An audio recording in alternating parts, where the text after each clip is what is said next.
Challenge nature. Alors, je sais que tu as des super trucs à proposer. Alors, en même temps, pendant ton interview, je passerai des images, mais Tout à explique-nous fait. un peu. Alors, le Challenge Nature, là, Yves, avec la Ligue, ont eu tous les deux une très bonne idée, puisqu'on ne sait encore pas comment va continuer le Covid. Beaucoup de courses sont annulées, beaucoup de championnats sont annulés. On se demande même comment hier soir le meeting de Lascaux, le meeting de Marseille, a pu tenir son rang. Et c'était un joli meeting, de belles performances. Mais bon, avec toutes les contraintes qui nous sont imposées par la préfecture, puis ensuite par le ministère, on est obligé de faire ou de ne pas faire. Donc Yves a eu la bonne idée avec son président à la Ligue de Provence de dire il faudrait, suite aux 5 kilomètres, faire un challenge nature. À moi de suite, dès qu'on me dit il faut faire quelque chose, je vais, je fonce, je cherche les parcours, Je confirme. je mesure, parce que pour moi c'est essentiel. Quand on dit à un coureur, vous allez faire un marathon 42 km 195, ils ne vont pas aller courir 40 km ou 43 km. Donc, Alors, moi, j'ai visité Maison Blanche. Hein. Tu m'as emmené, on a été faire quelques images, quelques photos. J'ai trouvé un parcours assez exceptionnel. Est-ce que tu peux nous en dire un mot sur la nature de ce parcours-là?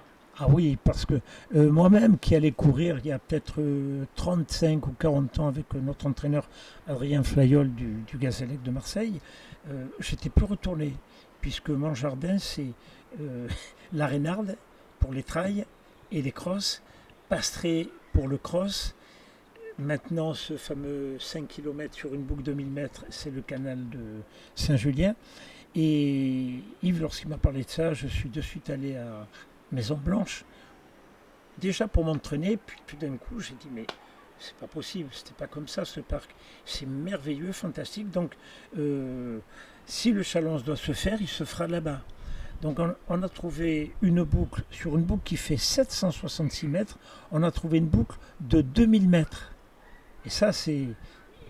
Il faut travailler au moins, je dirais, C'est presque une semaine. c'est l'expérience. Ouais. Voilà, c'est l'expérience peut-être, mais bon, il faut travailler pour savoir où passent les coureurs, ou surtout que les coureurs ne se croisent pas. Ça, c'est important. Là, vous foutez en l'air une course, donc ce parcours est fantastique. Alors, c'est déjà de la terre, du sable et de la pelouse. Les coureurs vont avoir tout ce panel de terrain à courir, à parcourir. Du sous-bois aussi. Du Ah, sous-bois il y a du étroit, du sous-bois. sous-bois large. On peut même vous dire que lorsque j'ai été présenter le parcours à Yves, il y a un petit cours d'eau, il y a un lac, et dans ce cours d'eau, on a vu des carpes. C'est vrai. Et oui, donc les amateurs de course à pied qui aiment pêcher pourraient venir avec leur canne à pêche afin de travailler d'attraper des carpes. Alors, cette course, ça serait sur quelle période, à peu près? On avait décidé pourquoi pas la faire en fin septembre si on a déjà l'autorisation de la mairie du 9-10. L'autorisation maintenant de la mairie centrale, parc et jardin, doit nous arriver, mais je sais qu'il n'y a pas de problème.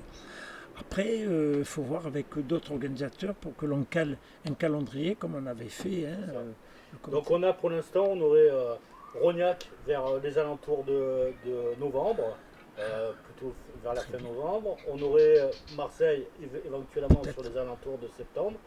Peut-être octobre. Gap, Mont-Dauphin ou Briançon sur les alentours d'octobre. Et Il faudrait voir le on Var. attend Fréjus, on attend le 06, on attend toutes ces dates-là. Alors, sur les épreuves, alors par exemple sur Rognac, je sais que on est en train de trouver une boucle. On va faire un 6 km, on va faire un 12 km et on va faire un binôme également parce que ce challenge il va s'appeler l'Innov Run. Donc on va innover un peu. Donc dans l'Innov Run, je crois qu'Aurognac, elle veut faire des courses en binôme. Une boucle faite en trail et une boucle faite en marche nordique avec une équipe qui soit faite soit par une seule personne pour ces deux pratiques sportives, soit deux personnes en équipe. Voilà, donc on va innover un peu comme ça. Et je sais que toi, tu avais une petite idée en même temps pour faire participer les enfants. Oui, alors là, c'est pareil, puisque tous les plans sont faits, tout est mesuré. On n'attend plus que la date, nous. Hein, euh, On a incorporé également une course pour les enfants, hein, puisque on a des écoles d'athlétisme. Nous, par exemple, nous avons une école d'athlétisme. On est obligé à ce jour à limiter les inscriptions parce qu'on va dépasser les 100 gamins à l'école d'athlétisme, hein, on va dire de 6 ans à 13 ans, 14 ans. Donc c'est petit, les enfants ont leur place là aussi. Hein, non pas d'aller se faire courir sur route, mais c'est un parc, donc c'est tout approprié pour eux. Les éveils, les 6-9 ans, on va dire 6-8 ans, ils auront 800 mètres à parcourir, mais sans aucune difficulté. Les 12-14, ils auront 1000 mètres. Peut-être qu'on fera un 1500, on a aussi la distance pour ça, pour les un peu plus grands, mais à partir de cadet, ils pourront faire la course avec les adultes. Donc, étant donné que les boucles font 2 km, pour les dames, ça sera 3 boucles de 2 km, donc 6 km, et pour les adultes, 8 km. Parce qu'en plus, il faut aussi voir qu'on ne peut pas mettre des distances trop longues aussi. Pour le temps de course. Pour le temps de course, parce qu'on est dans un parc, il y a de la population, et puis en fonction de l'approche, je vais dire, des championnats de France de cross, comme c'est un peu cross-country, mais c'est très souple, c'est magnifique, on ne peut pas faire des distances trop longues en début. Il faut arriver petit à petit aux 10 km des championnats de France de cross.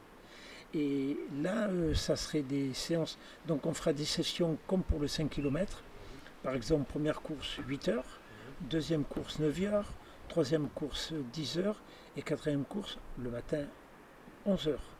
On redémarrait 14 heures, 15 heures, 16 heures et s'il y a encore plus de monde, 17 heures une dernière course. Et donc là, tout le monde est capable, dans le laps de temps d'une heure, de courir les 8 km. Bon, on a fait le tour du sujet un peu. Oui, on a fait le tour du sujet. C'est un grand merci. À bientôt Michel.